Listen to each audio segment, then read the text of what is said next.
As Sansara said, we are not living in normal times. We are living in profoundly dangerous times, when events are accelerating and can spin wildly out of control in many directions. But these are also times that hold unprecedented potential for real revolution, if we understand this and act accordingly. As we speak, the state of Israel, fully backed by the U.S., is quickly escalating its genocide in Gaza.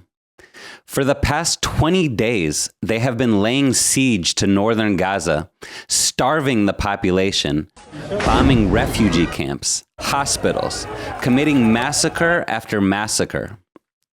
Now is not the time to grow numb to this, or to comfort yourself with the Biden-Harris administration's lies that they are pressuring Israel to let in aid and to get a ceasefire. Well, the U.S. is warning Israel to let more humanitarian aid into Gaza or face the consequences. And there are really two things left to do: get the hostages home and bring the war to an end. The same lies that they have been telling for a year, while the U.S. weapons keep flowing to Israel and the bodies keep piling up. No, now is the time to confront the urgent reality of a genocide within a genocide happening right now, and fight to stop this. Watch the Palestinian writer and analyst Mohammed Shahada describe the situation in northern Gaza right now. Israel is implementing now a strategy that is in northern Gaza premised on 4 different pillars, one of which is mass starvation, quite literally mass starvation.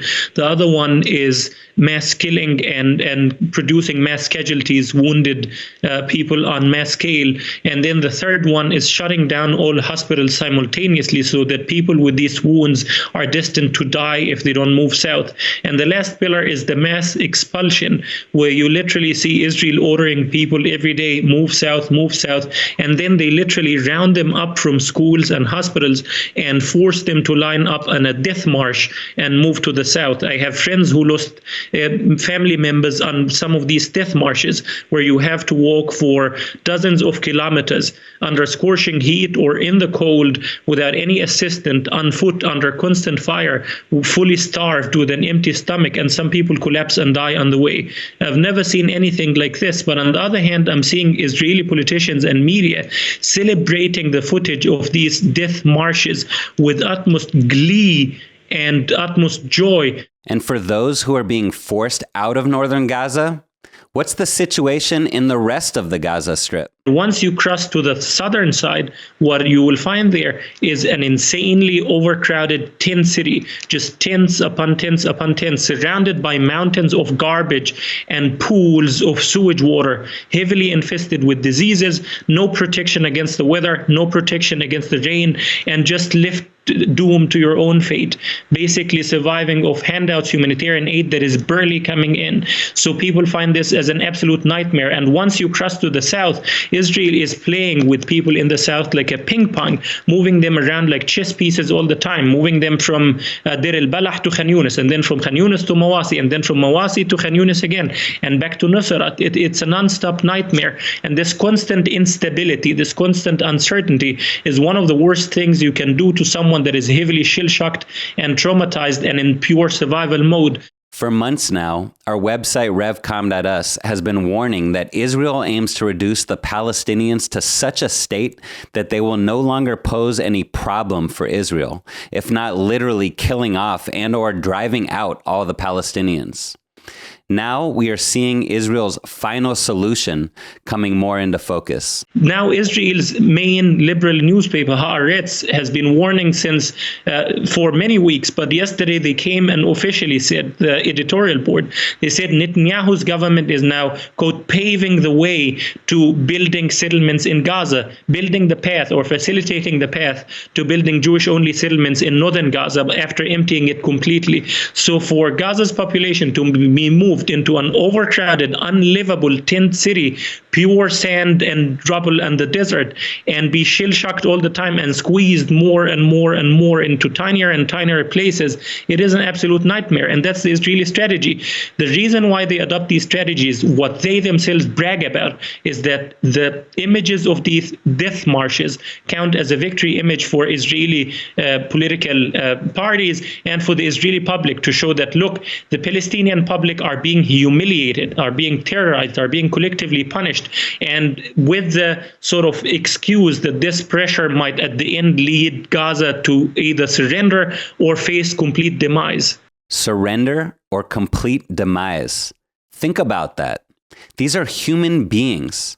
Israel is aiming to completely break the spirit of the people in Gaza, or if not, to wipe them off the map. This is what all too many Americans are enabling with their silence. And this is what you become an accomplice to when you get behind Kamala Harris. And let's be clear, the Biden-Harris administration is not just backing Israel in its genocide in Gaza, its rampage in Lebanon, and its threats against Iran. They are now actively participating in it. In a show of force, the U.S. says it's preparing to deploy a sophisticated anti-missile defense system in Israel, along with 100 troops to operate it. It's the first time American troops will actually operate in Israel since Hamas's terrorist attack on October 7th. This itself is a dangerous escalation. Don't believe the lie that these missiles and U.S. troops are just defensive. Now the U.S. says it's stepping in to bolster Israel's defenses with $1 billion THAAD and troops to operate it. They are strengthening Israel in its coming attack on Iran, and that in turn could drive Iran to escalate further. Plus, U.S. troops inside Israel are now in the direct line of fire. And if any are killed in an Iranian retaliation, Israel could use that as a justification to further escalate, and the U.S. imperialists could be drawn even more directly into a major war on Iran. A war which could spread across the Middle East and draw in other nuclear-armed imperialist powers like Russia and China. This danger is real, and it could literally cost millions, even billions, their lives. The U.S. and Israel aren't risking humanity's future for some just or noble cause. They're doing it for the most foul, unjust cause there is: the preservation of the blood-drenched, planet-killing system of U.S. capitalism imperialism and its Middle East henchmen, the genocidal apartheid state of Israel. To those of you who refuse to become complicit, to willfully blind yourself and justify the Democratic Party's war crimes, you have the responsibility now to speak out, to stand up, and to put it on the line to stop these atrocities. Death for Kamala is death for genocide! Hey, get out of here. The U.S. just sent $27 billion to Israel! $27 billion to burn Palestinians alive! Get out of here! Palestinians alive! Just for Kamala is death for genocide! And you have a responsibility to get to the root of the problem so that we can stop this system of perpetual war crimes and crimes against humanity once and for all. That means revolution. Yes, a real revolution right here in the belly of the beast, right here in this time we're living in now. Above all, it means engaging and following Bob Avakian, who's developed the strategy for revolution and the new communism for an actual emancipating alternative to this system. And it means joining the RevCom Corps for the emancipation of humanity and becoming part of the growing, organized, disciplined, bold, and fearless forces working every day for this revolution.